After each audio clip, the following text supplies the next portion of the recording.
Hello, it's Malcolm here once again on this platform where I offer high quality educational content aimed at helping students in accounting, finance, and business related fields improve their understanding and increase their chances of success in examinations. On this channel, I also provide content supporting accounting and finance professionals in taking charge of their continuous professional development and career growth.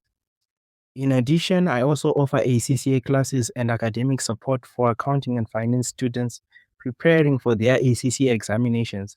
And if you are looking for guidance, mentorship, revision support, or structured lessons, feel free to get in touch using the contact details displayed on your screen. In today's video, we break down assurance engagements and audit engagements, what they are, how they work, and why they are fundamental in the accounting and finance profession. This lesson is highly recommended for students preparing for both the ACCA Audit and Assurance Skills paper and the Advanced Audit and Assurance Strategic Professional paper.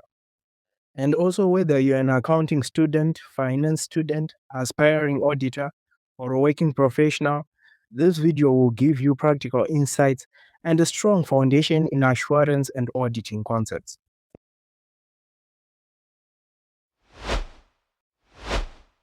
The first thing you should take note of is that an audit engagement is a subset of assurance engagements, meaning all audits are assurance engagements, but not all assurance engagements are audits.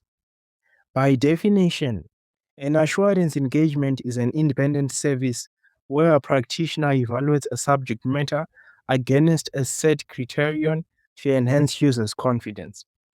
Whereas an audit engagement is a specific type of an assurance engagement focused mainly on the examination of financial statements, and an audit engagement can be internal or external.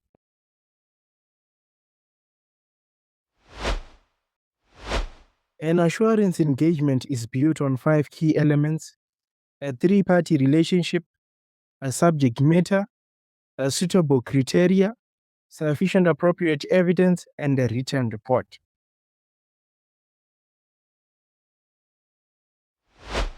A three-party relationship constitutes a responsible party, commonly referred to as management or the agent, who prepares the information in the case of an audit. Intended users, commonly referred as the principal, mainly shareholders, investors, or stakeholders in the case of an audit. And a practitioner, being the independent assurance provider, being the auditor in the case of audit engagements. The subject matter is the information being evaluated, such as financial statements, internal controls, and sustainability reports in the case of audit engagements. Suitable criteria includes benchmarks used for evaluation, such as international financial reporting standards, company policies, and auditing standards in the case of an audit engagement.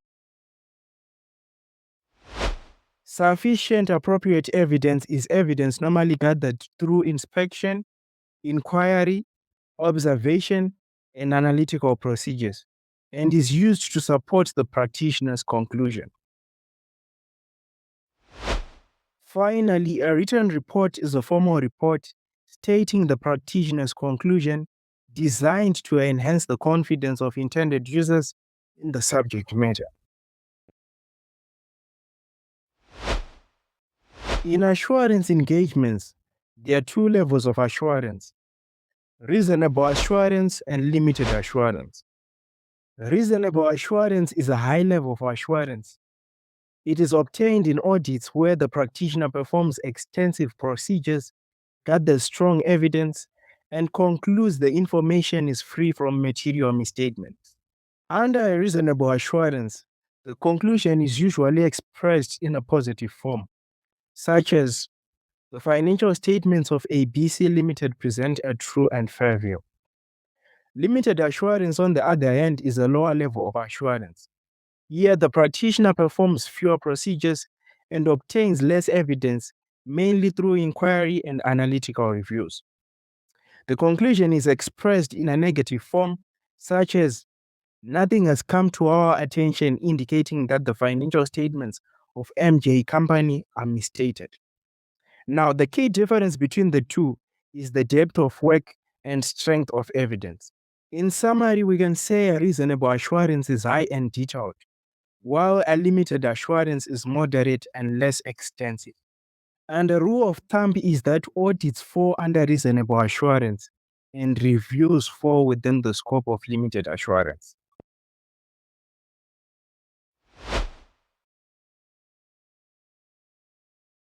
Remember, we pointed out the fact that there are two types of audits in auditing: internal audits and external audits. An internal audit is an independent appraisal function within an organization that evaluates internal controls, risk management, and governance processes.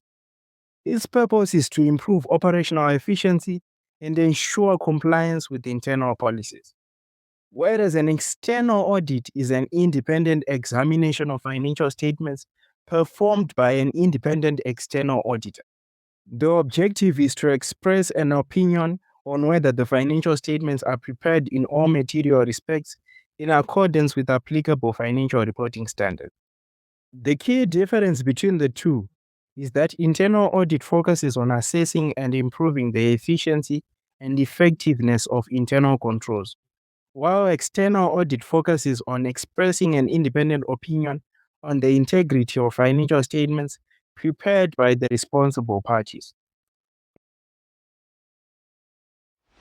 Let us move on to the importance of both internal and external audits in the accounting and finance profession. Internal and external audits play a critical role in financial governance and accountability. Internal audits strengthen risk management, internal controls, and operational efficiency, helping management detect inefficiencies and prevent fraud early. And external audits, on the other hand, enhance credibility and transparency of financial statements by providing an independent opinion, increasing stakeholder confidence. So, together, the two ensure reliable financial reporting, regulatory compliance, and improved corporate governance. In essence, internal audit improves system from within, while external audits validates financial integrity to the outside world. So, in summary, both are essential for trust in the accounting and finance profession.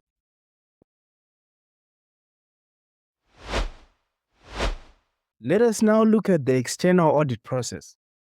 The external audit process is structured into three key stages: the planning and risk assessment stage, the execution stage, and the completion, review, and reporting stage. Under the planning and risk assessment stage, the auditor obtains an understanding of the entity and its environment, including internal controls.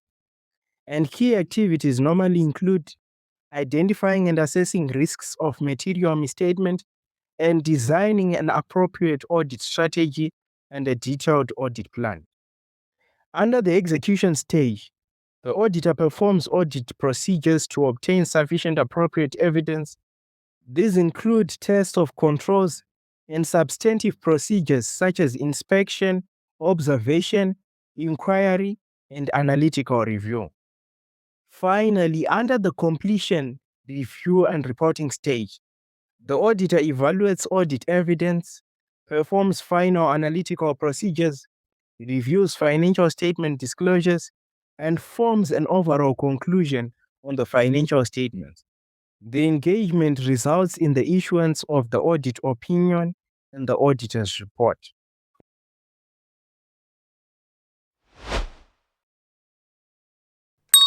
If you found this video helpful, kindly like, subscribe, and turn on the notification bell so that you never miss out future accounting, finance, and ACCA educational content. Also, comment below if you'd like me to create more ACCA guidance videos, exam tips, or accounting tutorials. Thank you for watching, and I'll see you in the next video.